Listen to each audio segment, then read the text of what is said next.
Fala pessoal, muito bom dia. Vamos aí começar mais uma mesa de análise aqui com a TIC1000. Eu sou o Jaime, muito prazer aí para quem não me conhece.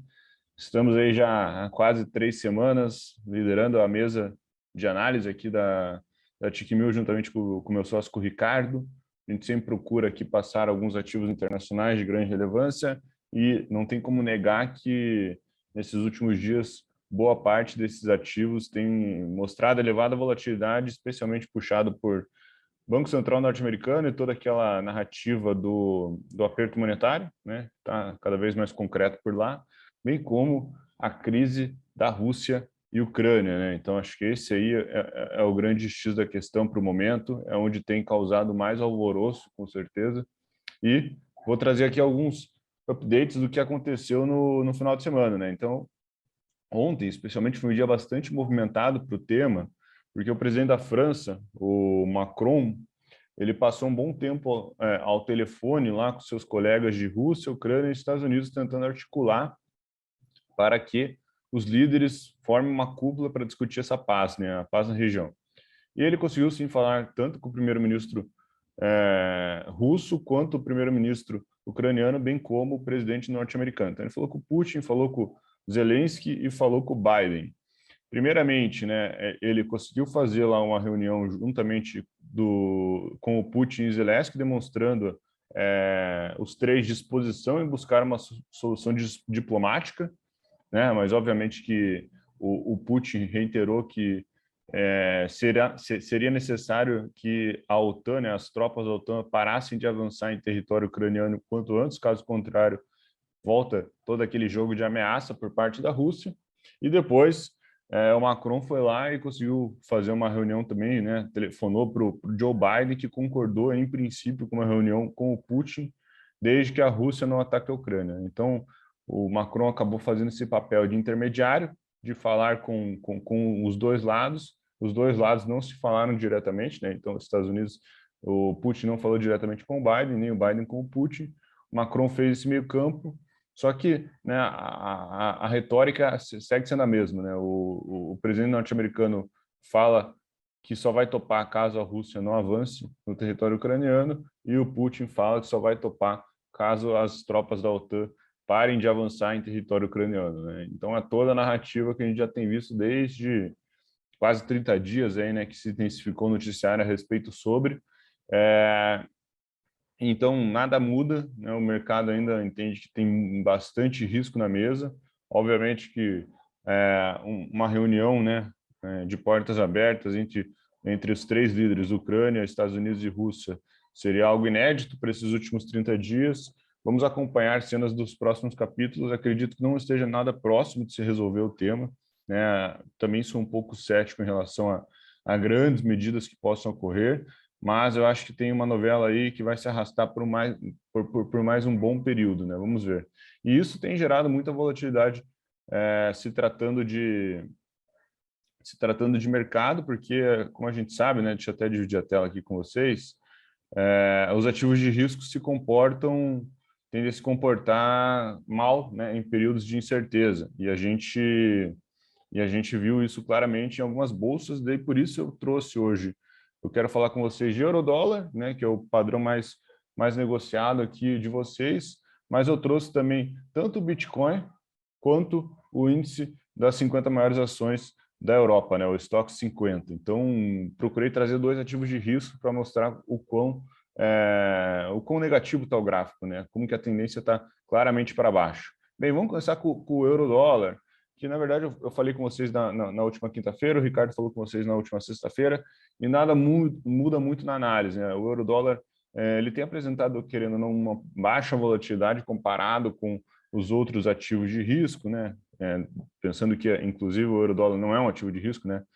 Tá mais para uma reserva ou para ativos de segurança, mas a gente aqui está falando de duas moedas que são ditas como ativos de segurança, e por isso, né, a gente não vê grandes colapsos como a gente viu, por exemplo, com as bolsas de valores. Então, só recapitulando, esse aqui é o gráfico do diário, né, esse tiro que o euro-dólar deu foi muito quando houve falas mais hawk vindo do Banco Central Europeu, ou seja, o Banco Central Europeu falando que ia apertar, ia começar a precificar, o mercado já passou a precificar aumento de juros em 2022, etc. Mas depois veio alguns discursos também mais hawk lá do Banco Central norte-americano e trouxe novamente para esse meio do canal. Então, eu tô muito crente, né, que a dinâmica aqui é um canal de baixa, que já vem faz muito tempo, né? É longo, bem longo, a tendência do euro-dólar é negativa, as médias no diário estão apontadas para baixo, etc. Né? Então, a tendência é negativa. Quem for fazer um trade contra a tendência, aquele conceito, né? Trade curto, né? Com proteção, com stop setado, etc. Então, na minha concepção, a gente falou até, a gente comentou a respeito desse doji deixado pelo euro-dólar, o quanto que ele realizou, mostrando, caracterizando que isso aqui foi um falso rompimento e ele voltando até as médias ou até a metade do canal. Então, agora a gente acredita muito que a gente está numa zona super lateral, super lateralizada. Talvez a gente já encontre resistência hoje mesmo ou amanhã, caso o euro se fortaleça um pouco e venha tocar, né, nessa LTB do topo, né? Então, acho que vai ser bastante difícil, sem contar a resistência que formou o doji, que é 1,14,630, né? Então, tem bastante níveis aí para o euro se valorizar perante o dólar. No macroeconômico, o dólar segue sendo muito mais hawk do que o euro, né? Então, a gente já tem um aperto monetário acontecendo nos Estados Unidos, diferente do que a gente tem na Europa. Então, é muito difícil, né? Por hora, a gente vê com que o euro tome força compradora, né? Então, seguimos com uma visão um pouco mais negativa, por mais que a gente esteja hoje num dia positivo para o euro-dólar, mas nossa visão é mais vendedora, com possíveis trades aí até metade desse canal. Lembrando que a gente tem um suporte que daí sim é bastante relevante, lá próximo do 1,11, tá bom? Beleza. Vamos falar do Bitcoin, para dar um tom aí do quanto que o mercado tem balançado a respeito do tema, né? E existe uma dinâmica atual que o Bitcoin está muito relacionado, tanto o Bitcoin quanto as demais altcoins, estão com um nível de correlação muito grande com o mercado acionário, especialmente o mercado acionário lá da Nasdaq, o mercado acionário que tem bastante empresas que negociam com múltiplo alto de crescimento. O que isso quer dizer?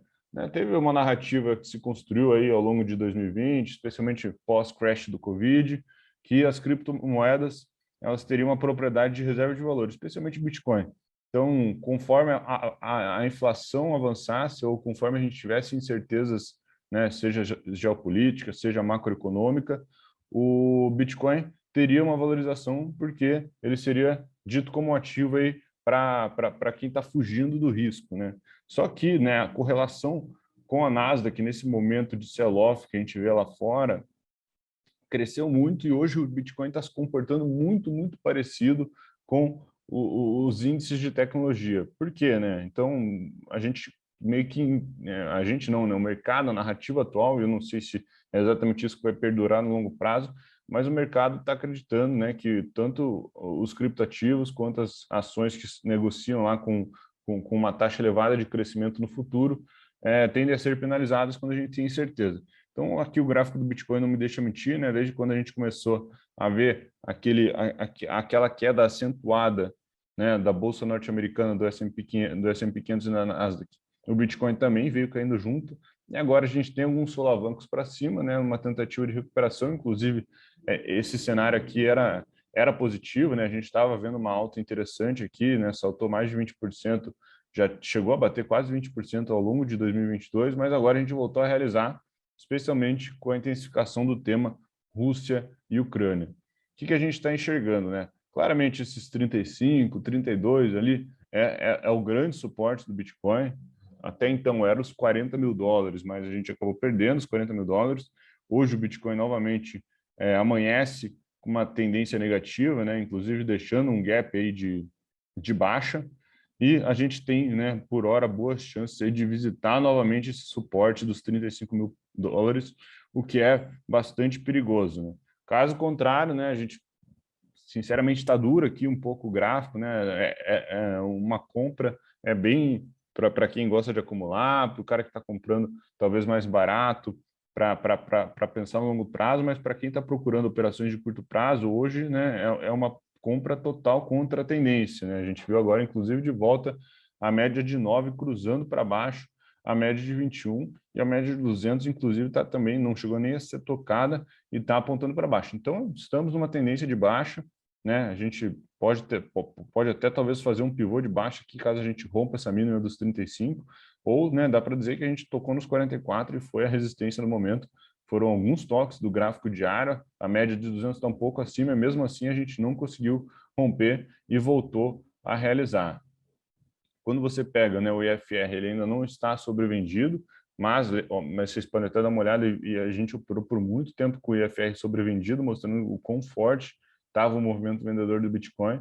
Então a gente pode sim buscar esses 35 mil, onde provavelmente o IFR vai bater na casa dos 30. Quando eu até tinha olhado o gráfico dos 60 minutos, só para dar uma entendida, para vocês verem como está feio também isso aqui, foi como o Bitcoin se comportou ao longo dos últimos dias. As médias, basicamente, né, quase nos dão uma definição de uma LTB, né? Tá bem clara aqui, né? Meio que onde está morrendo hoje a média de 9. Tem gap de baixa para fechar, etc. E também esses 38 mil, como vocês podem ver, também ficou bem claro aqui que a gente tem um possível suporte no 60 minutos, né? Vamos ver como que o dia vai desenrolar.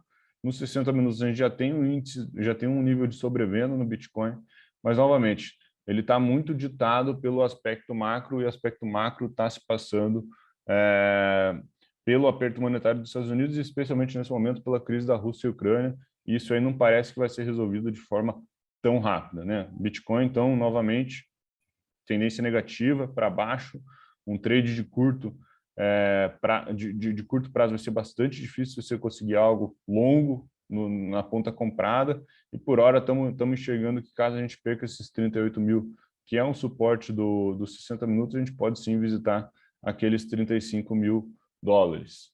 Beleza, falar agora um pouquinho do euro, do estoque 50, ou seja, 50 maiores ações da Europa, né, da composição ali das bolsas europeias, também negativo, né? A gente renovou máxima lá atrás em novembro, se não estou enganado, né? Aquele movimento de rally que a gente viu na S&P 500 e que viu em outras bolsas de mercados envolvidos.